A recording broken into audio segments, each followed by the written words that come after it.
ہنر کی دولت۔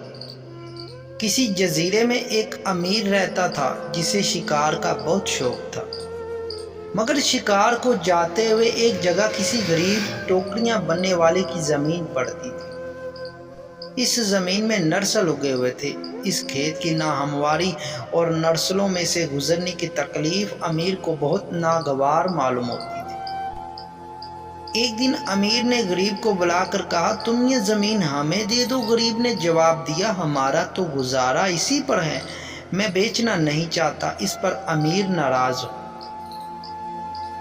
پہلے تو اس نے غریب کو خوب پٹوایا، پھر زمین پر اگے ہوئے تمام نرسلوں کو آگ لگا کر جلا دیا، جس پر غریب روتا ہوا بادشاہ کے پاس گیا۔ بادشاہ نے امیر کو بلا کر حال پوچھا تو امیر نے جواب دیا، بے شک میں نے اس ذلیل آدمی کو اس لیے مارا کیونکہ اس نے کھیت بیچنے سے مجھے انکار کیا، اس نے میرے حکم کی تعمیل نہ کی۔ بادشاہ نے فرمایا، تم نے دولت کے جھوٹے غرور میں ایک بے گناہ غریب کو ناحق تکلیف دی اور بڑا نقصان پہنچایا، حالانکہ تمہارا پردادا اس سے بھی زیادہ غریب تھا، جو ہمارے گھرانے کی بدولت اتنی دولت کا مالک ہو گیا، جس کے ورثے پر اس وقت تم اتنے غرور میں ہو۔ میرے نزدیک ایک غریب تم سے بھی زیادہ بہتر ہے۔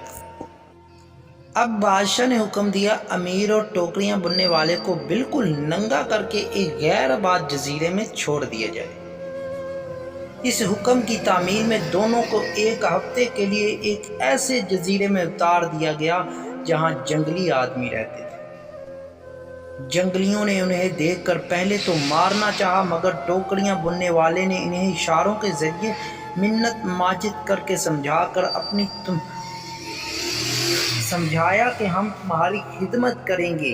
ساتھ ہی وہاں سے نرسل لے کر ایک ٹوپی بنی اور ایک جنگلی کے سر پر پہنا دی۔ جنگلی اسے تاج سے اس قدر خوش ہوئے کہ اس کے پاس ٹوپیاں بنوانے کے لیے ہر وقت ان کی بھیڑ لگی رہتی، مگر ننگے امیر کی سخت شامت آئی کہ ٹوپیاں نہ بنا سکنے کی وجہ سے انہوں نے اسے مار مار کر بے ہوش کر دیا۔ آخر امیر نے جان سے تنگ آ کر ٹوپیاں بننے والے سے کہا، اگر تم مجھے ان وحشیوں سے چھڑوا دو تو میں تمہیں گھر پہنچ کر آدھی جائیداد دے دوں گا۔